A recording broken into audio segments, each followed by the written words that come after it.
Hi buddies, இன்னைக்கு பார்க்கக்கூடிய உண்மை சம்பவம் தமிழ்நாட்டினுடைய திருப்பூர் மாவட்டத்திலிருந்து ஒரு குறிப்பிட்ட தூரத்தில் அமைந்துள்ள ஒரு அழகிய கிராமத்தில் 3 ஆவிகளால் ஒரு கல்லூரி மாணவனுக்கு நடந்த அதிபயங்கர அமானுஷ நிகழ்வை தாங்க முழுமையாக பார்க்க போகிறோம். இன்னைக்கு பார்க்கக்கூடிய இந்த சம்பவமும் கொஞ்சம் கூட திகிலும் அமானுஷமும் குறையாமல் நீங்கள் அப்படியே எதிர்பார்க்கலாங்க. இதுபோல உங்களுடைய வாழ்க்கையிலும் ஏதாவது திகில் நிகழ்வுகள் நடந்துருந்துச்சுன்னா இந்த இமெயிலுக்கு ஷேர் பண்ணலாங்க. இது வரைக்கும் நம்ம சேனலை சப்ஸ்கிரைப் பண்ணாமல் பார்த்துட்டு இருந்தீங்கன்னா சப்ஸ்கிரைப் பண்ணிட்டு பக்கத்தில் இருக்கக்கூடிய பெல் பட்டனையும் சேர்த்து கிளிக் பண்ணிக்கோங்க. நான் உங்கள் Afsar. Welcome to Afsar investigation. நான் ஏற்கனவே சொன்ன மாதிரி தமிழ்நாட்டினுடைய திருப்பூர் மாவட்டத்திலிருந்து ஒரு குறிப்பிட்ட தூரத்தில் அமைந்துள்ள ஒரு அழகிய கிராமத்தில் கிட்டத்தட்ட 2010 காலகட்டத்தில் நடந்த திகில் நிகழ்வு தாங்க இன்றைய நிகழ்வு. இந்த சம்பவத்தை நமக்கு இமெயில் மூலியமாக ஷேர் பண்ணியது சாதிக் அப்படிங்கிறவர் தாங்க. இது இவருக்கு நடந்துச்சான்னு பார்த்தீங்கன்னா ஆமாங்க. அப்படி என்ன நடந்துச்சுன்னு பார்த்தீங்கன்னா கிட்டத்தட்ட 2010 காலகட்டத்தில் இந்த மின்னஞ்சலி அனுப்பிய சாதிக்குடைய வயது வந்து தோராயமாக ஒரு 19 இருந்திருக்குங்க. அந்த காலகட்டத்தில் ஆர்ட்ஸ் அண்ட் சயின்ஸ்ன்ற குரூப் எடுத்து செகண்ட் இயர் படிச்சுட்டு இருந்திருக்காருங்க இந்த சாதிக்கு. இவருடைய குடும்பத்தை பற்றி சொல்லணும்னா அப்பா அம்மா, வீட்டுக்கு ஒரே ஒரு பையன் தாங்க. இவருடைய அப்பாவின் பெயர் நசீர் ஹுசைன், இவங்களுடைய அம்மாவின் பெயர் சாந்திங்க. நீங்கள் நினைக்கிறது சரிதாங்க. இந்த சாதிக்குடைய அப்பா அம்மா இருக்காங்க இல்லையா, அவங்க வந்து காதலிச்சு தாங்க திருமணம் பண்ணியிருக்கிறாங்க. கிட்டத்தட்ட கல்லூரி படிக்கும் பொழுதே இருந்த காதலை வந்து அவங்களுடைய வீட்டில் வந்து தெரிவிச்சிருக்கிறாங்க இரு வீட்டார்கிட்டையுமே. அந்த சமயத்தில் அவங்க இரு வீட்டாருமே வந்து இவங்களுடைய காதலை வந்து அக்செப்ட் பண்ணவே இல்லை. என்ன காரணம்ன்றது உங்களுக்கே தெரிஞ்சிருக்கும். மதம் மாற்றம் அப்படின்றதுனால வந்து ஒத்துக்கவே இல்லைங்க. அதுக்கு பிறகு அந்த இரு வீட்டையுமே எதிர்த்து இவங்க வெளியே போய் கல்யாணம் பண்ணியிருக்காங்க.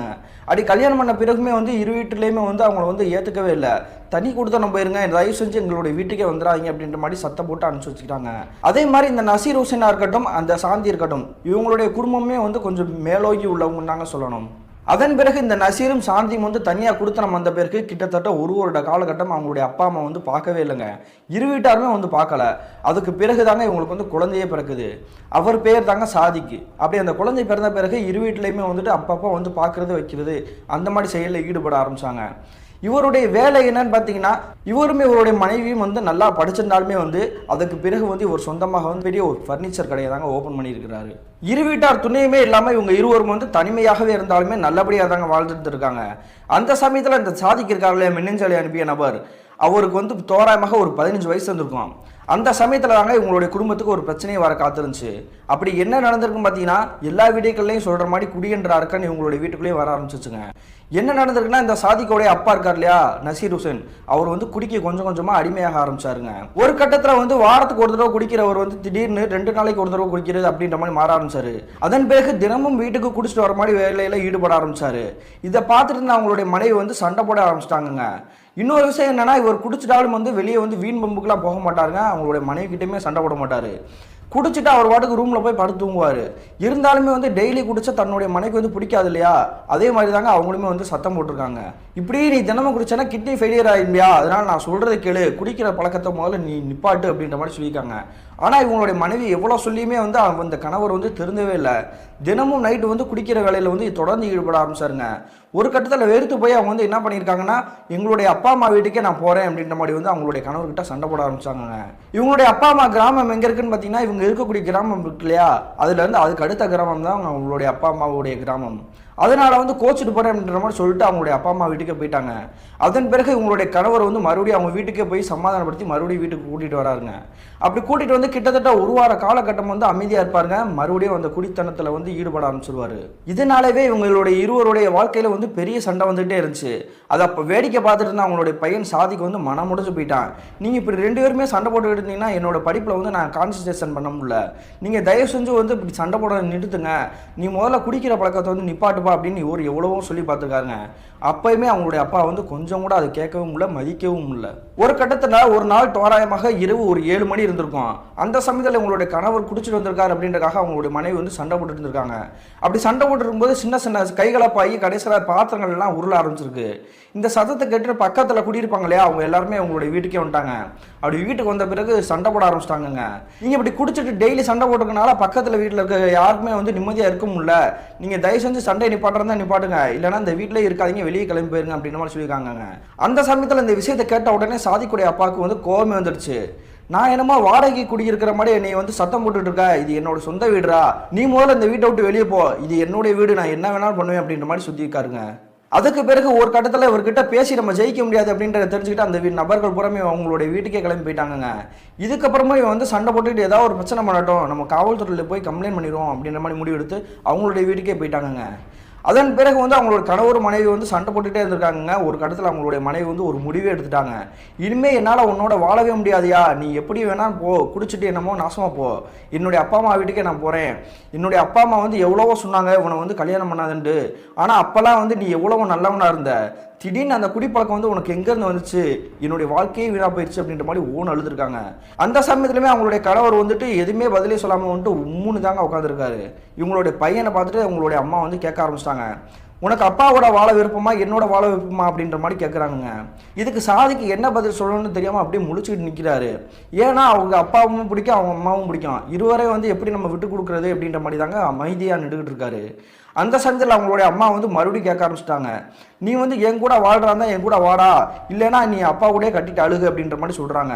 அதுக்கு பிறகு வந்து சாதிக்கு என்ன சொல்கிறாருன்னா, இல்லைம்மா அப்பாவும் எனக்கு வேணும், நீயும் எனக்கு வேணும், தயவு செஞ்சு நீ போகாத, நான் அப்பா கிட்ட எவ்வளோ சமாதானப்படுத்தி அவரை இருக்க வைக்கிறேன் அப்படின்ற மாதிரி வந்து கெஞ்சி அழுக ஆரம்பிச்சிட்டாருங்க.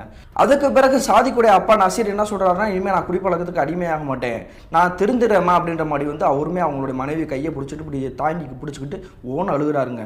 கிட்டத்தட்ட இந்த நிகழ்வு நடந்து ஒரு 3 மாத காலகட்டம் கடந்திருக்கும். அது வரைக்கும் இவங்களுடைய அப்பா வந்து எப்பயும் போல வந்து அவருடைய வேலையில தாங்க ஈடுபட்டு இருந்திருக்காரு. எந்த ஒரு குடிப்பழக்கத்துக்குமே வந்து அடிமையாகலை. அந்த சமயத்தில் தோராயமாக அன்றைய இரவு ஒரு 11 மணி இருந்திருக்கும். இவங்களுடைய வீட்டோட கதவை வந்து தட்டுற மாதிரி சத்தம் கேட்குது. உடனே தன்னுடைய கணவர் தான் வந்துட்டு வேலையை முடிச்சுட்டு கடையை சாத்திட்டு வந்துட்டார் போல அப்படின்னு சொல்லிட்டு கதையை திறக்கிறாங்க. அப்படி கதவை திறந்த அடுத்த நிமிஷம் இவங்களுக்கு பேரெதிர்ச்சி. என்ன நடந்துக்குன்னா, இவங்களுடைய கணவர் வந்து நசி இருக்கார் இல்லையா, மறுபடியும் குடிபோதையில் வந்து அப்படியே போதை தலைக்கேற மாதிரி வந்து வாசல் முன்னாடி நிற்கிறாரு. இதை பார்த்தது இவங்களுக்கு என்ன பண்ணணும்னே தெரிலங்க. உன்ட்ட எவ்வளவு சொல்லி நீ வந்து இப்படி குடிச்சிட்டு வந்து நிற்கிறியா அப்படின்ற மாதிரி கத்தி அழுக ஆரம்பிச்சிட்டாங்க. அதுக்கு பிறகு அவர்கிட்ட பேசல நினைக்கிறாங்க, ஆனால் அவரால் பேசக்கூட முடியல. அப்படியே அந்த கதவுக்கு முன்னாடியே வந்து இப்படி சாஞ்சி கீழே விழுந்துடுறாரு. அதுக்கு பிறகு இவங்களுடைய பையனும் சேர்ந்துட்டு அவங்கள வந்து பெட்டில் தூக்கி படுக்க வைக்கிறாங்க. மறுநாள் காலையில் விடிஞ்ச பிறகு இவங்களுடைய அம்மா பேக் எல்லாமே எடுத்துக்கிட்டு, என்னுடைய அப்பா அம்மா வீட்டுக்கே போகிறேன், இதுக்கப்புறம் இந்த மனுஷனை நான் திருத்த முடியாது, நீ தயவு செஞ்சு என் கூட வராத வா, இல்லைன்னா உன்னுடைய அப்பா கூட இருடா அப்படின்ற மாதிரி இந்த பேக் எடுத்துக்கிட்டு இவங்களுடைய அப்பா அம்மா வீட்டுக்கே போயிட்டாங்கங்க. இந்த நிகழ்வுக்கு பிறகு இந்த சாதிக்கினால வந்து இவங்களே 2 பேருமே வந்து மாற்றவே முடியலங்க. அவங்களுடைய அப்பா மேலே தானே தப்பு, அவர்கிட்ட எவ்வளவோ சொல்லி பார்த்துருக்காரு, ஆனால் அவங்களுடைய அப்பா வந்து கொஞ்சம் கூட திருந்துற மாதிரி தெரியல. 2 நாள் குடிக்காமல் இருந்தாலும் 3ஆம் நாள் குடிக்கிறது, அந்த மாதிரி செயலில் ஈடுபட்டுகிட்டே இருக்கிறதுனால வந்து இவருக்கு என்ன பண்ணணும்னு ஒன்றுமே புரியல. இப்படியே கிட்டத்தட்ட ஒரு 4 வருடம் கடந்துருச்சுங்க. அந்த சமயம் தாங்க தோராயமாக 2010 காலகட்டம். நான் ஏற்கனவே சொன்ன மாதிரி இந்த 2010 காலகட்டத்தில் இந்த மின்னஞ்சல் என்பியை சாதிக்கிருக்காரு இல்லையா, அவர் வந்து செகண்ட் இயர் தாங்க படிச்சுட்டு இருந்திருக்காரு ஆர்ட்ஸ் அண்ட் சயின்ஸ் காலேஜில். அப்படி படிச்சுட்டு இருக்கும்போதே வந்து இவர் என்ன பண்ணுவார்னா, எங்களுடைய அப்பா வீடு இருக்கு இல்லையா, அவங்க வீட்டில் ஒரு 3 நாள், அவங்களுடைய அம்மா வீட்டில் ஒரு 4 நாள் அப்படின்ற மாதிரி வாரத்துக்கு ஒரு வீடு அப்படின்ற மாதிரி பிரித்து அங்கங்கேயும் போயிட்டு இருந்திருக்காருங்க. இவர் என்ன நினைக்கிறாருன்னா, தன்னுடைய அப்பாவை வந்து விட்டுறக்கூடாது, தன்னுடைய அம்மாவை விட்டுறக்கூடாது, ஏன்னா அப்பா வந்து அவங்களுடைய உறவினர்கள் வந்து கொஞ்சம் கூட அக்செப்ட் பண்ணல, அதனால அவரை போய் நம்ம தான் பார்த்துக்கணும் அப்படின்ற மாதிரி தாங்க முடிவெடுத்து இரு வீட்டுக்குமே போயிட்டு வந்துட்டு இருந்திருக்காரு. அதே மாதிரி இந்த 4 வருடமே இந்த சாதிக்குடைய அப்பா இருக்கார் இல்லையா நசீர், அவர் வந்து அவங்களுடைய மனைவியை கூப்பிட்றதுக்காக எந்த ஒரு நடவடிக்கையும் எடுக்கலைங்க. அவங்களுடைய அப்பா அம்மா வீட்டுக்கு போயிட்டு கெஞ்சி கதறி நான் இனிமேல் பண்ண மாட்டேன் அப்படின்ற மாதிரி சொல்லியிருந்தா அவங்க வர வாய்ப்பு இருந்திருக்கு. ஆனால் இவர் வந்து போய் கூப்பிடுறதே கிடையாது. அதே மாதிரி இவங்களுடைய பையன் மட்டும் தாங்க அங்கிட்டு போயிட்டு அலைஞ்சிட்டு தெரிஞ்சிருக்காரு. அந்த சமயத்தில் வியாழக்கிழமை காலேஜ் முடிச்சுட்டு வந்து உங்களுடைய வீட்டுக்கு வந்திருக்காருங்க. அப்படி அப்பா கிட்ட பேசிட்டு வெள்ளிக்கிழமை காலையில் வந்து நான் அம்மா போய் பார்க்க போகிறேன், அதனால் நான் திங்கக்கிழமை காலையில் தான் வருவேன் அப்படின்ற மாதிரி சொல்லிட்டு அவங்களுடைய அம்மா வீட்டுக்கே கிளம்புறாருங்க. அப்படி உங்களுடைய அம்மா வீட்டுக்கு போயிட்டு கிட்டத்தட்ட ஒரு 3 நாள் கழிச்சு என்ற ஞாயிற்றுக்கிழமை இரவு இருக்கு இல்லையா, தங்கிட்டு மறுநாள் காலையில் கிளம்பி வரலாம் அப்படின்றதாங்க அவரோட பிளானு. அந்த சமயத்தில் உங்களுடைய அப்பாவோட நம்பர்லேருந்து இவருடைய ஃபோனுக்கு வந்து கால் வருது. என்னப்பா என்னாச்சு அப்படின்னு சொல்லி அட்டன் பண்ணி கேட்குறாருங்க. உடனே அவர் என்ன சொல்கிறாருன்னா, எனக்கு வந்து உடம்பு முடியலடா, அதனால் டேப்லெட் வாங்கணும், என்னால் எந்திரிச்சு போக முடியல, காய்ச்சல் அடிக்குது, நீ வந்து வாங்கி கொடுக்கண்டா அப்படின்ற மாதிரி வந்து இவரை கூப்பிட்றாருங்க. உடனே இந்த சாதிக்கு வந்து ஒன்றுமே புரியலை. என்னப்பா இந்நேரத்தில் சொல்கிறீங்க அப்படின்ற மாதிரி சொல்கிறாரு. ஏன்னா அந்த நேரம் பார்த்தீங்கன்னா தோராயமாக ஒரு 9 மணி இருந்திருக்கும். இந்நேரத்தில் என்னால் கிளம்பி வர முடியாதுப்பா, நான் காலையில் வரேன் அப்படின்ற மாதிரி சொல்கிறாரு. இல்லைடா எனக்கு குளிர் காய்ச்சல் அடிக்கிற மாதிரி இருக்குது, அதனால் நீ டேப்லெட் வாங்கிட்டு வந்தால் மட்டும்தான் எனக்கு வந்து உடம்பு சரியாகும், நீ கோச்சுக்காமல் வாங்கிட்டு வாடா அப்படின்ற மாதிரி சொல்கிறாரு. அதுக்கு பிறகு வந்து ஃபோனை கட் பண்ணிட்டு இவங்களுடைய அம்மா கிட்ட போய் சொல்கிறாருங்க, அப்பாவுக்கு உடம்பு முடியலையா, அதனால டேப்லெட் வாங்கிட்டு சொல்கிறாரு, நான் இப்போ கிளம்பி ஆகணுமா அப்படின்ற மாதிரி சொல்கிறாருங்க. அந்த சமயத்தில் அவங்களுடைய அம்மா வந்து யோசிச்சுட்டு, என்னடா இந்நேரத்தில் கூப்பிட்றாரு, நீ காலையில் போக முடியாதானே அப்படின்ற மாதிரி எவ்வளவோ சொல்லி பார்க்குறாங்க. ஆனால் அப்பாவுக்கு உடம்பு முடியல, நான் போய் ஆகணும் அப்படின்ற மாதிரி சொன்ன பிறகு அவங்களுடைய அம்மாவும் சரி நீ போய்ட்டோ அப்படின்ற மாதிரி அனுப்புறதுக்கு தயாராகிட்டாங்க. அந்த காலகட்டத்தில் இந்த சாதிக்கிட்ட சொந்தமாக கிரெக்ஸ் அண்டர் சிசி பைக் இருந்திருக்குங்க. அந்த பைக் எடுத்துகிட்டு இவர் வந்து கிளம்பலாம்ன்ற மாதிரி ட்ரை பண்ணியிருக்காரு. அந்த சமயத்தில் உங்களுடைய அம்மா வீட்டு வாசல் முன்னாடி வந்து ஒரு விஷயம் சொல்கிறாங்கங்க. தம்பி, நீ வந்து எப்பயும் போல குறுக்கு பாதையில் தானே போவ, அந்த பாதையில் நீ போக வேணாம்டா, நீ நேராகவே ஸ்ட்ரைட்டாக ரோடு வழியாக போகும் அப்படின்ற மாதிரி சொல்கிறாங்கங்க. இதை கேட்டுட்டு உங்களுடைய பையனுக்கு வந்து ஒன்றுமே புரியல. என்னம்மா ஆச்சு, ஏன் இப்படி நான் எப்பயுமே குறுக்கு பாதையிலான்னு போவேன், திடீர்னு ஏன் இப்படி ரோட் சைடு போக சொல்கிறீங்க அப்படின்ற மாதிரி கேட்குறாரு. நான் சொன்னது மட்டும் செய்யி, நீ குறுக்கு பாதையில் ஒன்றும் போக வேணாம், நீ ரோட் சைடே போடா, அங்கிட்டு மண்ணை நிறைய தோண்டி போட்டு வச்சுருக்காங்க, அதனால் நைட் நேரம் இருட்டுக்கு வந்து உனக்கு ஒன்றும் தெரியாது, நான் சொல்கிற மட்டும் கேள்றா அப்படின்ற மாதிரி சொல்கிறாங்கங்க. அதன் பிறகு வந்து இந்த சாதிக் அப்படின்றவர் வந்து சரிம்மா நான் போயிட்டுறேன் அப்படின்னு சொல்லிட்டு அந்த பைக்கை ஸ்டார்ட் பண்ணிட்டு அப்படி கிளம்பி போகிறாருங்க. அப்படி கிளம்பி போயிட்டு கொஞ்சம் தூரத்தில் தாண்டினது பிறகு இவர் வந்து யோசிக்கிறாரு, எதுக்கு அம்மா வந்து இப்படி போகக்கூடாதுன்னு சொல்கிறாங்க, ஒரு 3 நாளைக்கு முன்னாடி தானே அந்த பாதையில் நம்ம வந்தோம், ஏன்னா இவங்க இருக்கக்கூடிய கிராமத்துக்கும் அந்த கிராமத்துக்கும் வந்து ஒரு ஒத்தடி பாதை மாதிரி போயிட்டுருக்குங்க, கம்மாவளி பாதை. அந்த பாதைக்குள்ளே போனோம் அப்படின்னா வந்து கொஞ்சம் ஷார்ட்கட்டு சீக்கிரம் போயிடலாம், ஆனால் ரோட் சைடு போனோம் அப்படின்னா வந்து கொஞ்சம் நேரம் ஆகுங்க. அது மட்டும் இல்லாமல் இவர்கிட்ட லைசன்ஸ் கிடையாது, நம்ம ரோட் சைடு போனோம் அப்படின்னா வந்து போலீஸ்காரங்க இருந்தாங்கன்னா வந்து ஏதாவது ஃபைன் போட்டுருவாங்களே அப்படின்னு பயந்துக்கிட்டு இவர் வந்து இந்த ஒத்தடி பாதையை தாங்க சூஸ் பண்ணுறாரு. அதுக்கு பிறகு இவங்களுடைய அம்மா சொல்லக்கூடிய அந்த சொல்லை மீறி அந்த ஒத்தடி பாதையை தாங்க இவர் வந்து போயிட்டு இருந்திருக்காரு. அப்படி போயிட்டு இருக்கும்பொழுது கிட்டத்தட்ட கொஞ்சம் தூரம் கலந்துருப்பாருங்க. அப்படி கலந்துருக்கக்கூடிய அந்த பாதையில் பார்த்தீங்கன்னா வந்து ஒரு சில வீடுகள் மட்டும் தாங்க இருந்திருக்குது. பொதுவாக கம்மாவளி பாதை அப்படின்னா வந்து கொஞ்சம் ஸ்டார்டிங்கில் வந்து ஒரு சில வீடுகள் இருக்கும், அதையும் தாண்டி போனால் அப்படின்னா மட்டும்தான் முட்கள் புதர்கள் எல்லாமே மண்டி போய் கிடந்திருக்கும். அதே மாதிரி தாங்க இவர் போகக்கூடிய பாதையிலுமே வந்து ஒரு சில வீடுகள் மட்டும் தான் இருந்திருக்குது. அதை கடந்து போனால் மட்டும்தான் அந்த கம்மா இருக்கக்கூடிய அந்த பாதையிலே வந்து இவர் வந்து போக முடியும். அந்த வண்டி எடுத்துகிட்டு ஒரு போகக்கூடிய நேரம் தோராயமாக ஒரு 9:30 மணி இருந்திருக்குங்க. அப்படி போயிட்டு இருக்கும்பொழுதே ஒரு வண்டி இருக்கக்கூடிய இடத்துல இருந்து ஒரு 300 மீட்டர் தள்ளிங்க சாலையோட நடுப்பகுதியில் வந்து யாரோ நபர்கள் உட்காந்துருக்க மாதிரி தெரியுது. யார் இவங்க, இந்நேரத்தில் வந்து இப்படி பாதையை மறைச்சிட்டு உட்காந்துருக்காங்களே, ஒருவேளை வழிப்பறி பண்ணுறக்கும் போல அப்படின்ற மாதிரி வந்து கொஞ்சம் பயந்துட்டாருங்க. அதுக்கு பிறகு மறுபடியும் கொஞ்சம் மூவ் பண்ணி கொஞ்சம் தூரம் பக்கத்தில் அவங்க நெருங்கி போயிட்டாரு. அப்படி போன பிறகு பார்க்குறாருங்க, இவருக்கு வந்து ஒரு துர்நாற்றம் மோசமாக அடிச்சிருக்குது. அந்த துர்நாற்றம் எப்படி இருக்குன்னு பார்த்தீங்கன்னா வந்து ஒரு பிணவாடை அடிச்சா அப்படி இருக்கும், அந்த மாதிரி தாங்க வீசிருக்குது. என்ன இது இந்த மாதிரி வீசிருக்கு, பக்கத்தில் சுடுகாடு எதுவும் கிடையாது, இது கம்மாவளி பாதை தானே அப்படின்ற மாதிரி வந்து இவரே திணறி போயிட்டாரு. அதுக்கு பிறகு மறுபடியும் வண்டியை மூவ் பண்ணிட்டு கொஞ்சம் பக்கத்தில் போயிட்டாருங்க. அப்படி போன பிறகு பார்க்குறாருங்க, இவர் நிற்கக்கூடிய இடத்துல இருந்து ஒரு 100 மீட்டர் தள்ளி ஒரு காட்சி தெரியுது. அது என்னன்னு பார்த்தீங்கன்னா, ஏற்கனவே ஒரு நபர்கள் பூரா அந்த ஒரு சாலையோட மையப்பகுதியில் உட்காந்துருக்க மாதிரி தெரிஞ்சு இல்லையா, அதே மாதிரி தாங்க ஒரு கணவர் மனைவி ஒரு 5 வயசுல ஒரு பொண்ணு உட்காந்துருக்குது. நான் ஏற்கனவே சொன்ன மாதிரி அந்த ஒத்தடி பாதை சின்ன பாதை தாங்க. அந்த 3 பேர் அந்த பாதையை அப்படி மறிச்சிட்டு தாங்க உட்காந்துருக்காங்க. இவங்க தள்ளி போடாமல் தானே நம்ம போக முடியும், ஏன் இப்படி பாதையை மறிச்சிட்டு உட்காந்துருக்காங்க அப்படின்ற மாதிரி நினச்சிக்கிட்டு இவர் வண்டி அதே இடத்துல இப்படி நிப்பாட்டிட்டு கொஞ்சம் நடக்க ஆரம்பிச்சாங்க. யாருங்க நீங்கள், ஏன் இப்படி பாதையை மறைச்சிட்டு உட்காந்துருக்கீங்க, உங்களுக்கு உட்காரதுக்கு வேறு இடமே இல்லையா அப்படின்ற மாதிரி சத்தம் விட்டுட்டே இவர் போகிறாரு. அப்படி போக போக தாங்க இவர் வந்து ஒரு விஷயத்தை நோட் பண்ணுறாரு. இவர் எட்டு வைக்க அங்கே உட்காந்துருக்கக்கூடிய அந்த 3 நபர்களும் பின்னோக்கி போயிட்டுருக்காங்க. என்ன நடக்குதுன்னு ஒன்றுமே புரியலையே, நம்ம வந்து கரெக்டாக தான் நடந்து போயிட்டு இருக்கோம், ஆனால் அவங்க உட்காந்துருக்கக்கூடிய நபர்கள் வந்து கொஞ்சம் தூரத்தில் பின்னாடி தள்ளி போகிற மாதிரி தெரியுது அப்படின்ற மாதிரி பார்த்துட்டு இருந்திருக்காரு. அதுக்கு பிறகுமே இந்த சாதிக்கு வந்து விடாம, ஹலோ நீங்கள் யார், ஏன் இப்படி இங்கே வந்து உட்காந்துருக்கீங்க அப்படின்ற மாதிரி கேட்குறாரு. இந்த கேள்வியை கேட்ட அடுத்த செகண்டாக இந்த 3 நபர்கள் வந்து அந்த 5 வயசு குழந்தை ஒன்று உட்காந்துருக்கு இல்லையா, அது வந்து டக்குன்னு இவர் வந்து திரும்பி பார்க்குதுங்க. திரும்பி பார்த்தா இவருக்கு வந்து அப்படியே தத்துரூபமாக தெரியுதுங்க. அந்த 3 நபர்கள் வந்து நிஜத்திலே உட்காந்துருக்க மாதிரி தான் தெரியுது. அது வந்து ஆண்மக்கள்லாம் கிடையாது, அது மனிதர்கள் மாதிரி தான் அவருக்கு வந்து அப்படியே அப்பட்டமாக தெரியுதுங்க. அந்த நேரத்தில் இங்கே உட்காந்துருக்கக்கூடிய 5 வயசு குழந்தை இருக்கு இல்லையா, அது வந்து இவரை பார்த்து அப்படி கை நீட்டி பேசுது. அண்ணா வந்துட்டு இருக்காங்க, இங்கே தான் வந்துட்டு இருக்காங்க அப்படின்ற மாதிரி சொல்லுதுங்க. இதை கேட்டுட்டு அவருக்கு வந்து ஒன்றுமே புரியல. என்னடா அது, உங்களை போக சொல்லிட்டு இருக்கோம், அந்த பாப்பா என்னன்னா நம்மளை கை நீட்டி பேசிட்டு இருக்குது, ஆனால் அந்த அப்பா அம்மா இருக்காங்க இல்லையா, அவங்க வந்து நம்மளை வந்து கண்டுக்கவே இல்லையே, நம்ம பேசுறதுக்கு எந்த ஒரு பதிலுமே சொல்லி அப்படின்ற மாதிரி பயந்துகிட்டு இருக்காரு. அதுக்கு பிறகு மறுபடியும் 8 வச்சு நடக்க அந்த உருவங்கள் பூரா அப்படியே பின்னாடி தள்ளி போயிட்டு இருக்குங்க. அதுக்கு பிறகு தாங்க இவருக்கு வந்து புரியவே ஆரம்பிச்சிருக்குது, நம்ம நடந்து தான் போயிட்டு இருக்கோம், ஆனால் அந்த உருவங்கள் வந்து அப்படியே உட்காந்துட்டே பின்னோக்கி போயிட்டு இருக்குது, இது ஏதோ தப்பாக இருக்குது அப்படின்ற மாதிரி வந்து அவங்க 3 பேரையும் வந்து நல்லா உத்து பார்த்துருக்காங்க. உத்து பார்த்துமே அங்கே இருக்கக்கூடிய நபர்கள் வந்து ஒரு மனிதர்கள் மட்டும் தான் தெரிஞ்சிருக்காங்க, வேற எந்த ஒரு வித்தியாசமும் தெரியல. உடனே தன்னோட கையில் இருக்கக்கூடிய மொபைலை எடுத்து டார்ச் லைட் ஆன் பண்ணி பார்க்குறாருங்க. அப்படி பார்க்கும்போது தாங்க இவருடைய வாழ்க்கையிலே மறக்கவே முடியாத காட்சி இவர் கண்ணு முன்னாடி தெரியுது. என்ன நடந்திருக்குன்னு பார்த்தீங்கன்னா, இங்கே உட்காந்துருக்கக்கூடிய 3 நபர்கள் வந்து இவர் இவ்வளோ நேரமாக வந்து மனிதர்கள் தானே நினச்சிட்டு இருந்தாரு. ஆனால் அப்படி உத்து பார்த்த பிறகு தாங்க தெரியுது, அந்த 3 நபர்களுடைய உடம்பு மேலே வந்து அப்படி தக்க அப்படி நெருப்பு எரிய ஆரம்பிச்சிச்சு. இதை பார்த்த பிறகு தலைதறிக்க அவருடைய வண்டிக்கிட்டே ஓடி வந்துட்டாரு.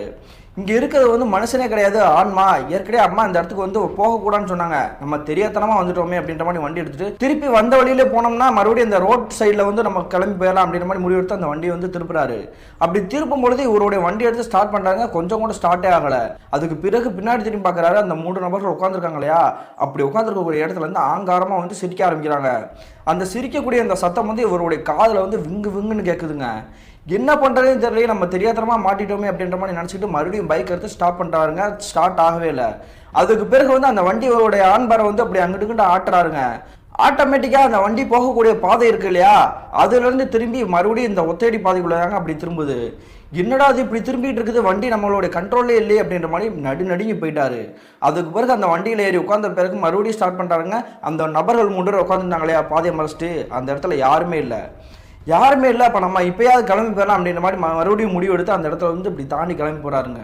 அதுக்கு பிறகு இந்த சாதிக்கு ஏகப்பட்ட யோசனை.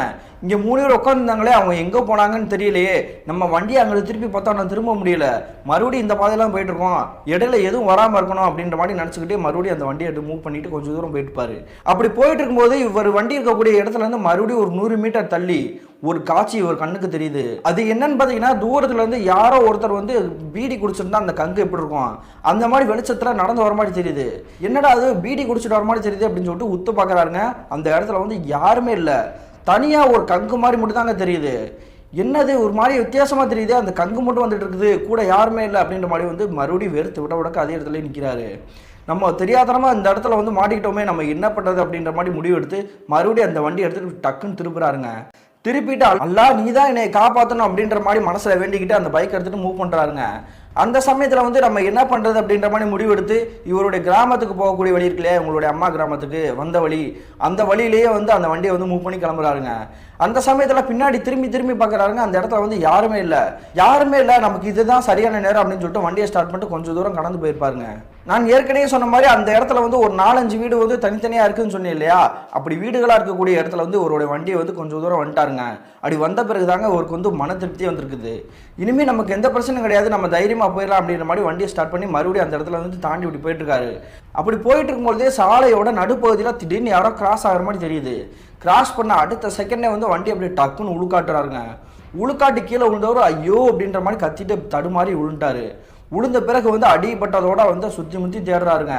சுற்றி முற்றி பார்க்கும்பொழுது இவருக்கு மறுபடியும் பேரெதிர்ச்சி. ஏற்கனவே ஒரு 3 நபர்களை பார்த்தாரு இல்லையா, கணவன் மனைவி ஒரு 5 வயசு மகள், அந்த நபர்கள் பூரா ஒரு விழுந்த இடத்துக்கிட்டு பக்கத்துல தாங்க நின்று இவரை வந்து விகாரமாக பார்த்துட்டு இருக்காங்க. அடுத்த செகண்டே அவர் வந்து கண்ணை மூடி டக்குன்னு மயக்கமே போட்டார். அப்படி ஒரு மயக்கம் போட்டு விழுந்த பிறகு கிட்டத்தட்ட ஒரு 5 நிமிஷத்துலேயே அங்கே பக்கத்தில் குடியக்கூடிய வீட்டில் இருந்து ஒரு நபர்கள் வெளியே வந்துட்டாங்க. வெளியே வந்த பிறகு பார்க்குறாங்க இந்த பையன் வந்து அடிபட்டு இப்படி கிடக்கிறத. அதுக்கு பிறகு அந்த பையனை தூக்கிக்கிட்டு பக்கத்தில் இருக்கக்கூடிய கிராமத்தில் வந்து மருத்துவமனை இருக்கும் இல்லையா, அந்த மருத்துவமனையிலே வந்து அவர் வந்து அட்மிட் பண்ணிட்டாங்க. அதன் பிறகு அவரோட கையில் இருக்கக்கூடிய ஃபோன் எடுத்துகிட்டு நம்பரை வந்து செக் பண்ணுறாங்க. அதே மாதிரி அவர் வந்து அரை மயக்கத்தில் இருக்கிறாரு. அவர் வந்து அவங்களுடைய அம்மாவுக்கு கால் பண்ணுங்க அப்படின்ற மாதிரி சொல்கிறாருங்க. அதன் பிறகு அவங்களுடைய அம்மாவுக்கு கால் பண்ணி விஷயத்தெல்லாம் சொல்லி இங்கே ஆஸ்பத்திரிக்கு வாங்க அப்படின்ற மாதிரி சொல்லியிருக்காங்க. அதே மாதிரி அவங்களுமே வந்து மருத்துவமனைக்கு வந்த பிறகு வந்து அவங்களுடைய பையனை வந்து பார்த்துருக்காங்க. பார்த்த அடுத்த செகண்டே வந்து அவங்க நடுங்கி போயிட்டாங்க. என்ன நடந்திருக்குன்னு பார்த்தீங்கன்னா, அவங்களுடைய பையனுடைய தலையில் வந்து பலமாக அடிபட்டுருக்குங்க. ஆனால் இவர் விழுகும் பொழுது அந்த இடத்துல வந்து எந்த ஒரு கல்லுமே கிடையாதுங்க, வண்டியிலேருந்து தான் கீழே விழுந்திருக்காரு. ஆனால் தலையிலையும் பலமாக அடிபட்டுருக்குது, காலில் பூரா அடிபட்டுருக்குது, சரைச்சு விட்டுருக்குது. பார்த்து வந்திருக்க கூடாதப்பா, என்னப்பா அப்படி அடிபட்டு வந்திருக்கா அப்படின்ற மாதிரி வந்து கேட்குறாங்க. அந்த சமயத்தில் அவங்களோட பையன் வந்து எதுவுமே சொல்லாமல் அப்படியே உம்முன்னு இருந்திருக்காரு. நான் சொன்ன பாதையில் நீ போகலையில, குறுக்கு பாதையில் நீ தேர்ந்தெடுத்து நீ போகலையில, நீ ரோட் சைடு தானே போனேன் அப்படின்ற மாதிரி கேட்குறாங்க. அந்த சமயத்தில் அவங்களுடைய பையன் வந்து என்ன சொல்கிறாருன்னா, ஆமாம் நான் ரோட் சைடு தான் போனேன், நான் வந்து நீங்கள் சொன்ன மாதிரி அந்த குறுக்கு பாதையில் நான் போகவே இல்லைம்மா அப்படின்ற மாதிரி சொல்கிறாருங்க. ஆனால் இவங்களுடைய அம்மாவுக்கு வந்து ஏற்கனவே விஷயம் தெரிஞ்சிச்சுங்க. அங்கே இருக்கக்கூடிய ஒரு வீட்டை சேர்ந்த நபர்கள் வந்து இந்த பையனை வந்து அட்மிட் பண்ணாங்க இல்லையா, அவங்களே எல்லா விஷயத்தையுமே சொல்லிட்டாங்க. அந்த பகுதியில் தான் அவங்களுடைய பையன் வந்து அடிபட்டு விழுந்து கிடந்தான், அதனால தான் நாங்கள் வந்து அட்மிட் பண்ணோம் அப்படின்ற மாதிரி சொல்லிட்டாங்க. அப்பயுமே அவங்களோட பையன் வந்து பொய் தான் சொல்கிறான், நம்ம சொன்னோம்னா திட்டுவான் அப்படின்ற மாதிரி பயந்துக்கிட்டுருக்காக தான் நம்மள்ட்ட வந்து பொய் சொல்லிட்டு இருக்கான் அப்படின்ற மாதிரி அவங்களுக்கு புரிஞ்சிருச்சு. அதன் பிறகு அந்த மருத்துவமனையில் இருக்கக்கூடிய நர்ஸ்கள் வந்து அந்த பையனுக்கு வந்து ட்ரீட்மெண்ட் கொடுக்குறாங்க. கிட்டத்தட்ட இரவு தோராயமாக ஒரு 12 மணி ஆயிடுச்சு. அதன் பிறகு தாங்க ஒரு ஆட்டோ பிடிச்சி இவங்களுடைய பையனை கூப்பிட்டுக்கிட்டு இவங்களுடைய வீட்டுக்கே கிளம்பி வந்துட்டாங்க. அப்படி வீட்டுக்கு கிளம்பி வந்த பிறகு வந்து அவங்களுடைய பையனை வந்து ஒரு பெட்டில் படுக்க வச்சு தூங்க வைக்கிறாங்க. அந்த சமயத்தில் உங்களுடைய அப்பா வந்து மாறி மாறி கால் பண்ணியிருந்திருப்பார் போலங்க. தோராயமாக ஒரு இரவு ஒரு 10 மணிக்கு கால் பண்ணியிருப்பார். என்ன மாத்திரை வாங்கிட்டுறேன்னு சொன்னவன் வந்து 9 மணிக்கு கிளம்புறேன் அப்படின்னு நானே இன்னும் வரவே இல்லை அப்படின்ட்டு சந்தேகப்பட்டு ஃபோன் அடிச்சிருக்காரு. ஆனால் உங்களுடைய பையன் வந்து பயத்தில் இருக்கிறதுனால வந்து ஃபோனை எடுக்கவே இல்லைங்க. அதன் பிறகு அடிபட்டு கீழே விழுந்த பிறகு இங்கே வீட்டுக்கு கூட்டிகிட்டு வந்தாங்க இல்லையா, அந்த ஃபோனை வந்து இவங்களுடைய அம்மா வந்து சைலண்டில் போட்டு வச்சுருந்துருக்காங்க. அப்பயுமே மறுபடியும் அடிச்சு பார்த்துருக்காருங்க, எடுக்கவே இல்லை. ஒரு கட்டத்தில் வெறுத்து போய் மனமுடைஞ்சு போயிட்டாரு. என்னாச்சு நம்மளுடைய பையன் வந்து ஃபோனே எடுக்க மாட்டானே, ஏற்கனவே ரொம்ப லேட் ஆயிடுச்சு, ஒருவேளை வீட்டில் தூங்கிட்டு இருக்கானா அப்படின்ற மாதிரி நினச்சிக்கிட்டு அப்பயுமே வந்து இவருக்கு வந்து சந்தேகம் தீரவே இல்லை. தன்னுடைய மனைவிக்கே ஃபோன் அடிக்க ஆரம்பிச்சிட்டாரு. அப்போ கூட அவங்களுடைய மனைவி சாந்தி வந்து அந்த ஃபோனை அட்டன் பண்ணவே இல்லைங்க.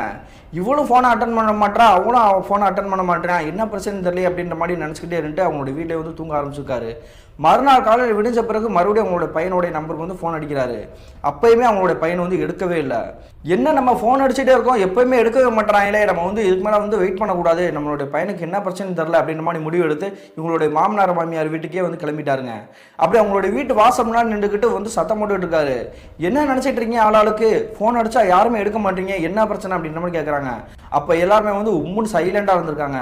அதுக்கு பிறகு வந்து நான் சொல்லிக்கிட்டே இருக்கிறேன், நீங்கள் யாருமே வந்து பதிலே சொல்ல மாட்டீங்க அப்படின்ற மாதிரி கடுப்பாகி உள்ளுக்குள்ள இருக்கக்கூடிய அந்த வீட்டில் இருக்கக்கூடிய ஒவ்வொருமா தேட ஆரம்பிக்கிறாரு. அந்த சமயத்தில் அவங்களுடைய பையனுடைய இருக்கக்கூடிய அந்த ரூமுக்கே நெருங்கி போயிட்டாருங்க. அப்படி போன பிறகு பார்க்குறாருங்க, இவருக்கு பேரெதிர்ச்சி. என்ன நடந்திருக்கு, என்னுடைய பையனுக்கு ஏன் இப்படி அடிபட்டிருக்குது, ஏன் என்கிட்ட வந்து ஃபோன் அடிச்சு நீங்கள் பதில் சொல்லவே இல்லை அப்படின்ற மாதிரி வந்து கேள்வி கேட்க ஆரம்பிச்சிருக்காரு. அந்த சமயத்தில் உங்களுடைய மனைவி இருக்காங்களே சாந்தி, அவங்க வந்து கத்தி திட்ட ஆரம்பிச்சிட்டாங்க. அவன் பாட்டுக்கு வீட்டில் இருந்தானாவது காலையில் எப்பயும் போல கிளம்பி வந்திருப்பான், அந்நேரத்தில் நீ மாத்திரை வாங்கிட்டான்னு சொன்னனால தான் அவன் வந்து கிளம்பி போனதே, கீழே போய் விழுந்து இப்படி அடிபட்டு வந்திருக்காயா, உன்னால தான் இப்படி நடந்திருக்கு அப்படின்ற மாதிரி சொல்கிறாங்கங்க. நீங்கள் சொல்கிறதெல்லாம் சரிதான், அதுக்காக என்னுடைய பையனுக்கு இப்படி அடிபட்டு உட்காந்து கிடக்கிறேன், அப்போ கூட எனக்கு ஃபோன் பண்ணி நீங்கள் சொல்லக்கூடாதா, ஏன் இப்படி பண்ணீங்க அப்படின்ற மாதிரி கேட்குறாங்கங்க. இந்த விஷயத்தை கேட்ட பிறகு அவங்களுடைய மாமனார் மாமியார் இருக்காங்க இல்லையா, நீ முதல்ல வீட்டை விட்டு வெளியே போடா அப்படின்ற மாதிரி கத்தியிருக்காங்க. ஏன் இப்படி கத்திக்கிட்டு இருக்கீங்க, நான் வந்து நியாயமாக தானே கேட்டுக்கிட்டு இருக்கேன், நீங்கள் எதுக்கு இப்படி பதில் சொல்லாமல் வந்து இப்படி என்னை அசிங்கமாக அப்படி திட்டுறீங்க அப்படின்ற மாதிரி கேட்டிருக்காரு. குடிகாரங்கிட்டலாம் என்னடா பேசிக்கிட்டு, உன்னை வந்து பிடிக்கவே இல்லை, ஆனால் இருந்தாலுமே என்னுடைய மகளுக்கு பிடிச்சிருக்கு அப்படின்றனால தான் அந்த திருமணத்துக்கு வந்து நாங்கள் அக்செப்ட் பண்ணவே இல்லை, இருந்தாலுமே அவங்க கூட சேர்ந்து வாழ்கிறா அப்படின்றக்காக நாங்கள் வந்து வேடிக்கை பார்த்துட்டு இருந்தோம், எல்லாமே பொறுத்துக்கிட்டதுக்கு காரணம் வந்து எங்களுடைய பேரனுக்காண்டி தாண்டா, இப்போ நீ வந்து குடிச்சிட்டு என்னுடைய மகளே வந்து நீ வந்து கொடுமைப்படுத்திட்டு இருக்கிற, அவள் வேணான்னு சொல்லி தான் ஒதுங்கி வந்துட்டு இருக்கா, இப்போ உன்னுடைய பையனுக்கு ஏதாவது ஒரு பிரச்சனைனா அதுக்கு வந்து முழு காரணம் நீயா தாண்டா இருப்ப, உனக்காக தான் உன்னை பார்க்க வரணுக்காண்டி தான் வந்து கீழே விழுந்தது, இனிமேல் வீட்டுக்கு வந்து தேடி வர பழக்கம் வச்சுக்காத, இனிமேல் உன்னோட பையன் வந்து எங்கள் வீட்டில் தான் இருப்பான், தயவு செஞ்சு வெளியே போ அப்படின்ற மாதிரி திட்டிருக்காங்கங்க. இதை கேட்டுட்டு நசீர் ஹுசேனுக்கு என்ன பண்ணணும்னே தெரில. இவங்களோட மனைவியுமே அந்த மூலையிலாங்க நின்றுருக்காங்க, ஒரு ரூம் கிட்ட தான் நின்றுக்கிட்டு இருக்காங்க. நீங்கள் இதை வேடிக்கை பார்த்துட்டு தானே இருக்க, நீயாவது ஏதாவது வாழையை திறந்து பேச வேண்டியதானே அப்படின்ற மாதிரி கேட்டிருக்காங்க. அந்த சமயத்தில் அவங்களுடைய மனைவி வந்து என்ன சொல்கிறாங்கன்னா, அப்பா அம்மா நீங்கள் கொஞ்ச நேரம் சும்மா இருங்க, அவருடைய பையனை வந்து அவர் பார்த்துட்டு போட்டோம், அவருக்கு எப்போல்லாம் விருப்பம் இருக்குதோ அவங்களுடைய பையனை வந்து பார்த்துட்டு போட்டோம், ஆனால் அவருடைய வீட்டுக்கு நானும் வரமாட்டேன் அவங்களுடைய பையனும் வரமாட்டான்றது மட்டும் அவர் வந்து நல்லா புரிஞ்சுக்கட்டும் அப்படின்ற மாதிரி சொல்கிறாங்க. அதுக்கு பிறகு தன்னுடைய பையன் தான் முக்கியம் அப்படின்ற மாதிரி யோசிச்சுட்டு அவங்களுடைய பையனை வந்து பார்த்துட்டு இவருடைய வீட்டுக்கே கிளம்பலாம் அப்படின்ற மாதிரி முடிவு எடுக்கிறாரு. நான் எப்போல்லாம் என்னுடைய பையனை பார்க்கணும்னு நினைக்கிறேனோ அப்போல்லாம் நான் வந்து வீட்டுக்கு வந்து பார்ப்பேன், இதை வந்து யாருனாலையும் தடுக்க முடியாது, ஒருவேளை தடுக்க யாராவது வந்தாங்கன்னா அவங்களுடைய கை காலெல்லாம் வெட்டி போட்டுருவேன் அப்படின்ற மாதிரி கோவத்தில் பேசிட்டு இவங்களுடைய அப்பா இவங்களுடைய வீட்டுக்கே கிளம்பி வந்துட்டாருங்க. இந்த நிகழ்வு நடந்து கிட்டத்தட்ட ஒரு வார காலகட்டத்துக்கு பிறகு இவருடைய கடை வேலை எல்லாமே முடிச்சுட்டு இவங்களுடைய மாமனார் மாமியார் வீட்டுக்கே போகலாம் அப்படின்ற மாதிரி இந்த சாதிக்குடைய அப்பா முடிவு எடுக்கிறாருங்க. அப்படி அவங்களுடைய மாமனார் மாமியார் வீட்டுக்கு போன பிறகு வாசலில் உட்காந்துருக்கக்கூடியது யாருன்னு பார்த்தீங்கன்னா இவங்களுடைய மாமனார் தாங்க உட்காந்துருக்காரு. இவரை பார்த்துட்டு அப்படியே டக்குன்னு வந்து விருட்டுன்னு திரும்புறாருங்க. இவர்கிட்ட நம்ம பேச தேவையே கிடையாது, நம்மளோட பையன் தான் முக்கியம் அப்படின்னு சொல்லிட்டு அந்த வீட்டுக்குள்ளே நுழைஞ்சிட்டாரு. அப்படி நுழைஞ்ச பிறகு பார்க்குறாருங்க, அவங்களுடைய பையன் படுத்துக்கக்கூடிய ரூமுக்கு வாசலுக்கு முன்னாடி வந்து இவங்களுடைய மனைவி வந்து நின்று இருக்காங்க. என்னை உள்ளே போக விடு அப்படின்ற மாதிரி சொல்கிறாங்க. ஆனால் அவங்களுடைய மனைவி வந்து உள்ளே விடவே இல்லை. உன்னுடைய பையன் வந்து தூங்கிட்டு இருக்கான், அதனால் வந்து காலையில் வந்து பாரு, நீ தயவு செஞ்சு அவனை வந்து எழுப்பி வந்து சங்கடப்படுத்திடாத அப்படின்ற மாதிரி சொல்கிறாங்க. நான் இவ்வளோ தூரம் வந்ததே அவனை வந்து பார்க்குறக்காண்டி தான், அவனை எந்த தொந்தரவும் பண்ண மாட்டேன், அவன் தூங்குறத மட்டும் நைஸாக பார்த்துட்டு நான் வந்து கிளம்பி போயிடுறேன், தயவு செஞ்சு என்னை உள்ளே விடு அப்படின்ற மாதிரி கெஞ்சிருக்காரு. அப்பயுமே அவங்களுடைய மனைவி வந்து மறுபடியும் ஆங்காரமாக தாங்க பேசுகிறாங்க.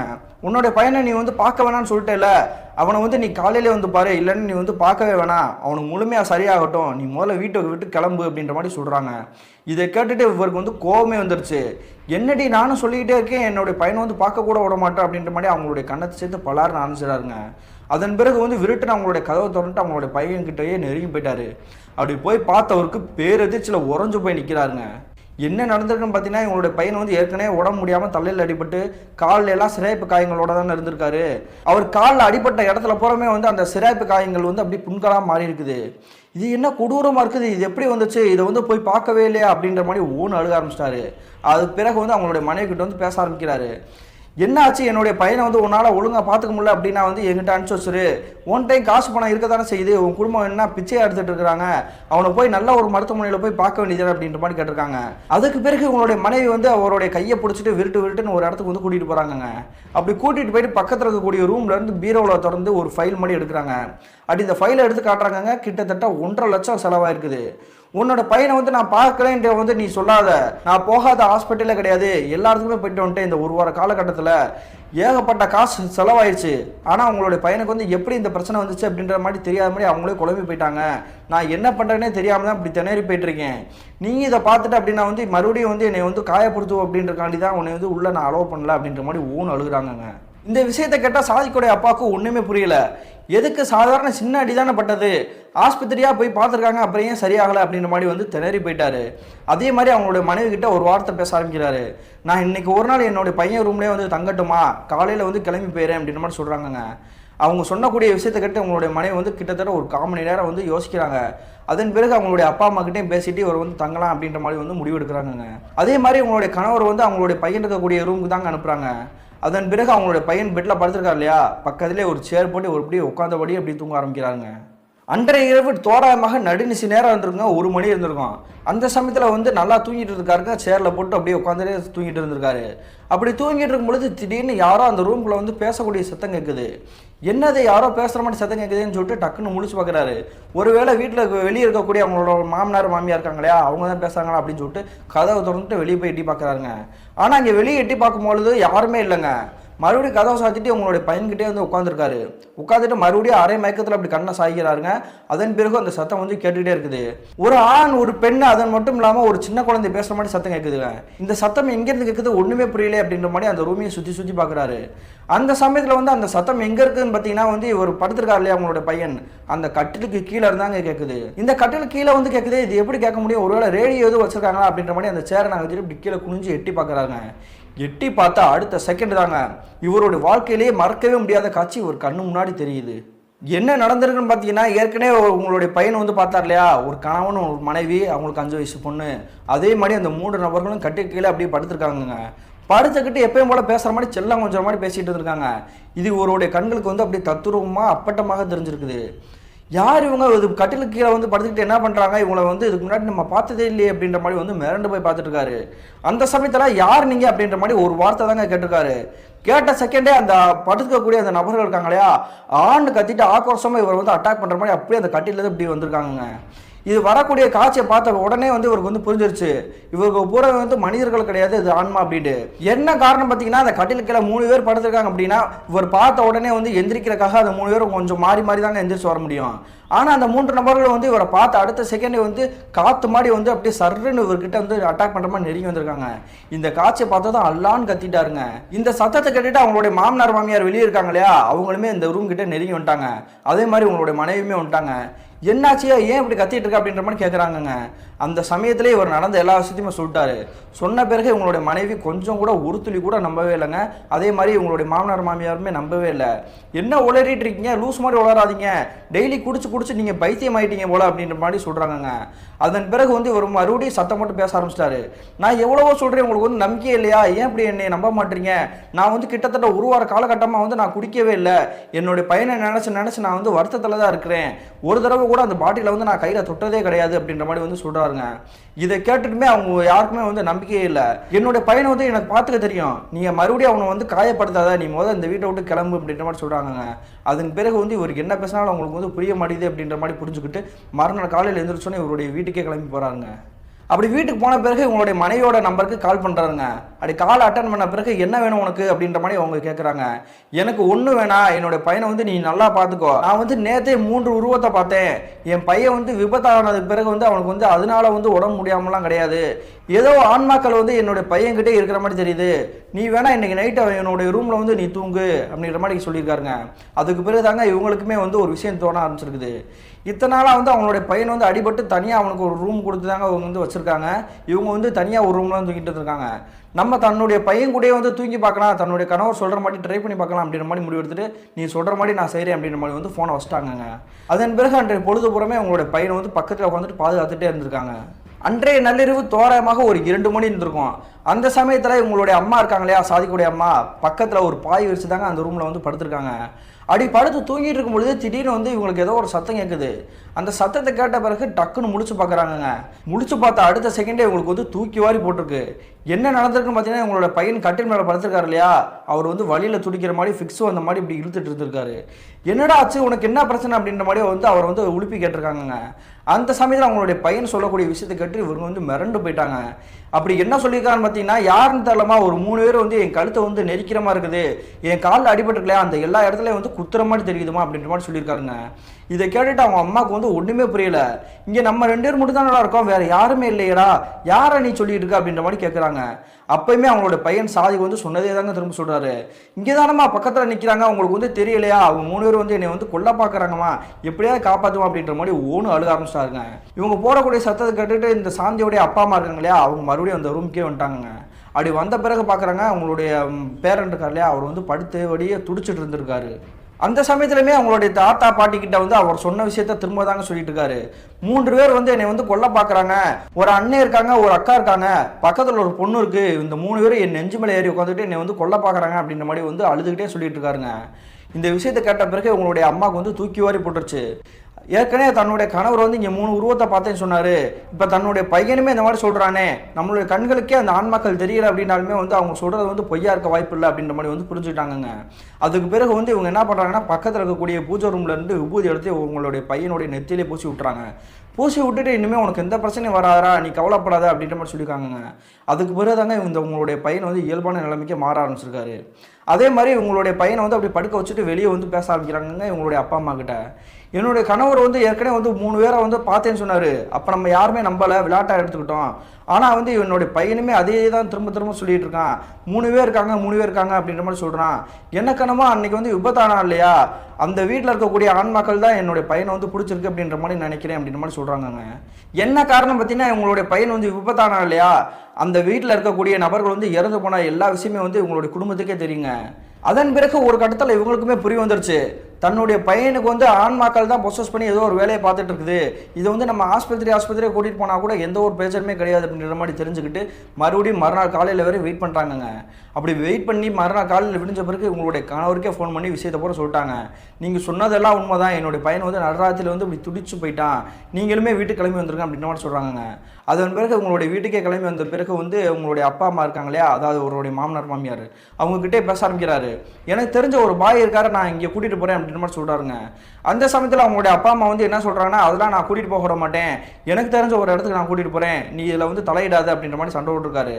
அந்த சமயத்தில் இந்த சாதிக்குடைய அம்மா வந்து கத்தி சத்தம் போட ஆரம்பிச்சிட்டாங்க, என்னோட பையன் துடிச்சிட்டு இருக்கான், இதில் வந்து ஆளாளுக்கு போட்டி போட்டுக்கிட்டு இருக்கீங்க, அவர் கூட்டிகிட்டு போகிறேன்றாருல, அவர் கூட்டிகிட்டு போட்டோம், நீங்கள் விசாம சைலண்டாக இருங்க, எதுலையுமே வந்து தலையிடாதீங்க அப்படின்ற மாதிரி சொல்கிறாங்க.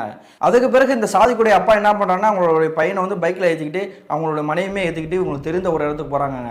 அது எந்த நம்ம பார்த்தீங்கன்னா வந்து மாந்திரிக தாந்திரிகத்தில் ஈடுபடக்கூடிய ஒரு பாய் தாங்க. அப்படி இருக்கக்கூடிய அந்த பாயோட வீட்டுக்கு நெருங்கி போயிட்டாங்க. அப்படி போன பிறகு வந்து ரிச்சுவல் ஸ்டடி பண்ணுற மாதிரி வந்து உங்களுடைய பையனை வந்து உட்கார வச்சிட்டாங்க. அப்படி உட்கார்ந்தது பிறகு வந்து அந்த பாயை வந்து மந்திரிக்க ஆரம்பிக்கிறாரு. அவர் கையில் இருக்கக்கூடிய ஒரு தண்ணீர் எடுத்துக்கிட்டு அவருடைய முகத்திலேயே தெளிச்சுட்டு ஒரு சில மந்திரங்களை வந்து ஓதுறாரு. அப்படி ஓதுன பிறகு அவங்களுடைய பையன் வந்துட்டு ஏதோ ஒரு வார்த்தை வந்து பேச ஆரம்பிக்கிறாருங்க. ஆனால் அவங்க பேசக்கூடிய வார்த்தைகள் வந்து எங்களுடைய அப்பா அம்மாவுக்கு வந்து ஒன்றுமே புரியலை. அதன் பிறகு வந்து அவங்களுடைய பையன் வந்து அப்படி மயக்கம் போட்டு அதே இடத்துல இருந்து விழுந்துட்டாருங்க. இந்த காட்சியை பார்த்ததும் இந்த பாயை பார்த்துட்டு உங்களுடைய அப்பா அம்மா வந்து கேட்க ஆரம்பிக்கிறாங்க, என்னாச்சு, என்னுடைய பையனை வந்து மயக்கம் போட்டு விட்டான், சரியாயிருமா அப்படின்ற மாதிரி கேட்குறாங்கங்க. இதை கேட்டுட்டு அந்த மாந்திரியவாதியாக இருக்கக்கூடிய அந்த பாய் வந்து என்ன சொல்கிறாருன்னா, உங்களுடைய பையனோட உடம்புல இருக்கக்கூடிய எல்லா பிரச்சனையும் சரியாயிடுச்சு, அந்த ஆண்மக்களை வந்து விரட்டியாச்சு, நீங்கள் எதுக்கும் கவலைப்படாதீங்க அப்படின்ற மாதிரி ஒரு தாயத்தை எடுத்து கொடுக்குறாங்க. இந்த தாயத்தை வந்து அவனுடைய கழுத்திலே இருக்கட்டும், கிட்டத்தட்ட ஒரு 2 வார காலகட்டங்கள் மட்டும் அதை அவுக்காமல் பார்த்துக்கோங்க, குளிக்க போகும்போது கூட அதை அவுத்தரக்கூடாது, அதன் பிறகு வந்து நீங்கள் என்ன வேணாலும் பண்ணிக்கலாம் அப்படின்ற மாதிரி வந்து சொல்கிறாங்க. அதே மாதிரி உங்களுடைய பையனை வந்து எழுப்பிக்கிட்டு அவங்களுடைய அம்மா இருக்காங்க இல்லையா, அவங்க வந்து டக்குன்னு வெளியே வந்து நிற்கிறாங்க. அந்த சமயத்தில் இந்த சாதிக்குடைய அப்பா நசீர் ஹுசேன் இருக்கார் இல்லையா, அவர் வந்து இந்த மாந்திரிவாதியான பாயை பார்த்து பேச ஆரம்பிக்கிறாரு. என்ன ஆச்சு, அந்த ஆன்மாக்கள் யார், என்ன நடந்துச்சுன்ற எனக்கு ஒன்றுமே தெரியலையே, அது யார் என்ன அப்படின்ற மாதிரி சொல்லுங்க அப்படின்ற மாதிரி சொல்கிறாருங்க. இந்த விஷயத்தை கேட்டுட்டு அந்த பாய் என்ன சொல்கிறாருன்னா, அந்த விஷயத்தெல்லாம் நீங்கள் தெரியாமல் இருக்கிற வரைக்கும் நல்லது தான், நீங்கள் வந்து அந்த விஷயத்தை தெரிஞ்சுக்கணும் அப்படின்ற மாதிரி ஆசைப்படாதீங்க. ஏன்னா அந்த ஆன்மாக்கள் வந்து உங்களுடைய பையன் கண்ணில் பட்டதுக்கு பிறகு உங்களுடைய கண்களில் தான் பட்டுச்சு, நான் சொன்னது வந்து உண்மையா அப்படின்ற மாதிரி கேட்குறாருங்க. உடனே அவருக்கு வந்து தூக்கி வாரி போட்டுருச்சு. நான் வந்து சொல்லவே இல்லையே, நான் என்னோட கண்ணில் பார்த்தேன் அப்படின்ற மாதிரி வந்து உங்களுக்கு எப்படி தெரிஞ்சு அப்படின்ற மாதிரி கேட்குறாரு. அப்படியே அந்த பாய் வந்து சிரிச்சுட்டு, நீங்கள் தயவு செஞ்சு வந்து இதை பற்றி எதுவுமே கேட்க வேணாம், நீங்கள் உங்களுடைய வீட்டுக்கே போங்க அப்படின்ற மாதிரி வந்து சொல்கிறாருங்க. அதுக்கு பிறகு இவங்களும் உங்களுடைய மனைவி வந்து அவங்களோட பையனை கூப்பிட்டுட்டு அந்த வண்டி எடுத்துக்கிட்டு கொஞ்சம் தூரம் கிளம்பி போயிட்டாங்க. அப்படி போன பிறகு பக்கத்தில் இருக்கக்கூடிய ஒரு ஹோட்டலில் வந்து நிப்பாட்டிட்டு சாப்பிட்டு போயிடலாம் அப்படின்ற மாதிரி முடிவு எடுக்கிறாங்க. அதே மாதிரி ஹோட்டலில் இவங்க சாப்பிடக்கூடிய சாப்பாடு எல்லாமே ஆர்டர் சொல்லிட்டு வந்து ஒரு சேரில் வந்து உட்காந்துருக்காங்க இந்த 3 பேரும். அந்த சமயத்தில் இந்த நசீர் ஹுசைன் இருக்கார் இல்லையா, சாதிக்குடைய அப்பா, அவர் தான் அவங்களுடைய மனைவி கிட்ட வந்து விசாரிக்க ஆரம்பிக்கிறாரு.